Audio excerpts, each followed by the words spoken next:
दोस्तों, बेटियां घर की लक्ष्मी होती हैं।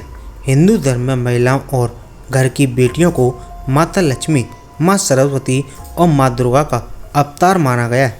कहा जाता है कि जिस घर में बेटियां नहीं होती हैं या जिस घर में बेटियों की इज्जत नहीं होती है, उस घर के लोग जीवन में कभी भी कामयाबी हासिल नहीं कर सकते हैं। इसके अलावा शास्त्रों में कुछ ऐसी भी चीज़ों के बारे में बताया गया है जो घर की बेटियों को भूल कर भी नहीं देना चाहिए।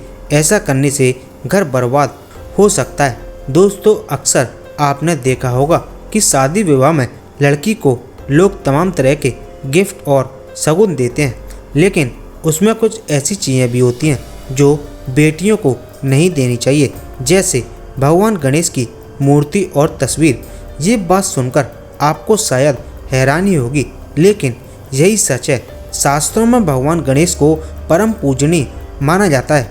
इन्हें सभी देवी देवताओं में सबसे पहला स्थान प्राप्त होता है। भगवान गणेश जहाँ भी रहते हैं, उस घर में कभी भी परेशानियाँ और कलेश आसपास भी नहीं भटकते हैं। लेकिन ये भी उतना ही सच है कि बेटी की विदाई में भूल कर भी भगवान गणेश की मूर्ति या प्रतिमा नहीं देनी चाहिए। तो चलिए जानते हैं ऐसा क्यों। दोस्तों, आगे बढ़ने से पहले आप सभी से मेरी एक रिक्वेस्ट है कि नीचे कमेंट बॉक्स में सच्चे मन से ओम नमः शिवाय जरूर लिख दें, जिससे कि आपकी हर मनोकामना जल्दी पूरी हो। दोस्तों, दरअसल शास्त्रों में बेटियों को माँ लक्ष्मी का प्रतीक माना गया है। ऐसे में माता लक्ष्मी और भगवान गणेश का एक साथ होना धन के आगमन का संकेत देता है। जिस घर में भी माता लक्ष्मी और भगवान गणेश एक साथ होते हैं, उस घर में कभी भी धन की कमी नहीं होती है। ऐसे में अगर आप माता लक्ष्मी की विदाई में उनके साथ गणेश जी को भी भेंट में दे देंगे, तो बेटी के मायके में धन की कमी हो जाती है, क्योंकि पिता अपने घर की लक्ष्मी को तो विदा करते ही हैं, साथ ही गणेश जी को भी भेंट में दे दिया जाए तो मायके वालों का सर्वनाश हो जाएगा।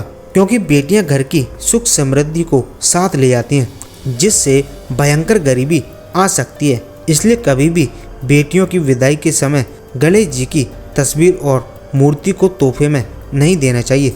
दोस्तों, कुछ लोग ऐसे भी हैं जो बेटी विदा करते समय उसे गणेश की प्रतिमा भेंट में दे चुके हैं, जिसके कारण उन्हें भयंकर गरीबी का सामना करना पड़ रहा है और उन्होंने इस बात पर ध्यान भी नहीं दिया है। तो अब जितनी जल्दी हो सके इस गलती को सुधार लें। इसे सुधारने के लिए आप अपनी बेटी से गणेश जी की कोई भी मूर्ति या प्रतिमा वापस तोहफे में मांग लें।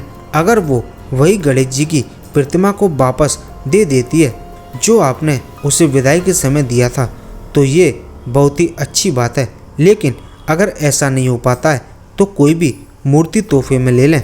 बेटियों की तरफ से दिए जाने वाले इस गिफ्ट को बहुत शुभ माना जाता है, क्योंकि बेटियों को लक्ष्मी माना गया है और अगर घर की लक्ष्मी गणेश की मूर्ति तोहफे में देती है तो इससे धन की वर्षा होती है। लेकिन अगर आप गणेश जी की कोई भी नई मूर्ति खरीदना चाहते हैं तो उस समय कुछ बातों का ध्यान रखना होगा, जैसे गणेश जी की सूंड की दिशा किस तरफ है।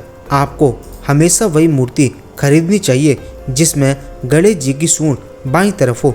जिस मूर्ति की सूंड दाईं तरफ होती है उसे भी शुभ माना जाता है, लेकिन उस मूर्ति की पूजा पाठ की विधि बाकियों से बिल्कुल अलग होती है और अगर सही तरीके से पूरी विधि विधान से पूजा ना किया जाए तो इससे फायदे की जगह नुकसान भी हो सकता है। इसके अलावा आप गणेश जी की मूर्ति ना लेकर तस्वीर लें तो इस बात का भी खास ध्यान रखें कि उस तस्वीर में गणेश जी की लंबाई 18 इंच से कम ना हो। साथ ही दोस्तों, वास्तुशास्त्र में कुछ ऐसी भी दो चीज़ें बताई गई हैं जिन्हें भूल कर भी किसी को भी दान में नहीं देना चाहिए।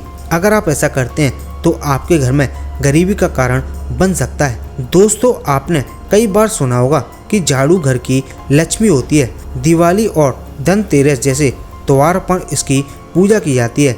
झाड़ू को माता लक्ष्मी का प्रतीक माना जाता है। ये स्वच्छता और समृद्धि की निशानी है। इसी से हम पूरे घर की साफ सफाई करते हैं। ये नकारात्मक ऊर्जा को घर से बाहर करती है। इसलिए कभी भी अपने घर की झाड़ू दूसरे व्यक्ति को नहीं देनी चाहिए, क्योंकि झाड़ू के साथ ही घर की सुख शांति भी चली जाती है। महिलाओं और गहनों को भी माँ लक्ष्मी का प्रतीक माना जाता है। यही कारण है कि महिलाएं जब भी गहने खरीदती हैं तब वो सबसे पहले माँ लक्ष्मी की उपासना करती हैं, क्योंकि माता लक्ष्मी को गहनों से काफ़ी प्रेम है। आपकी पत्नी के गहने आपकी सफलता और समृद्धि के प्रतीक भी माने जाते हैं, इसलिए कभी भी घर की महिलाओं के गहने नहीं बेचने चाहिए, न ही इसे दान करना चाहिए।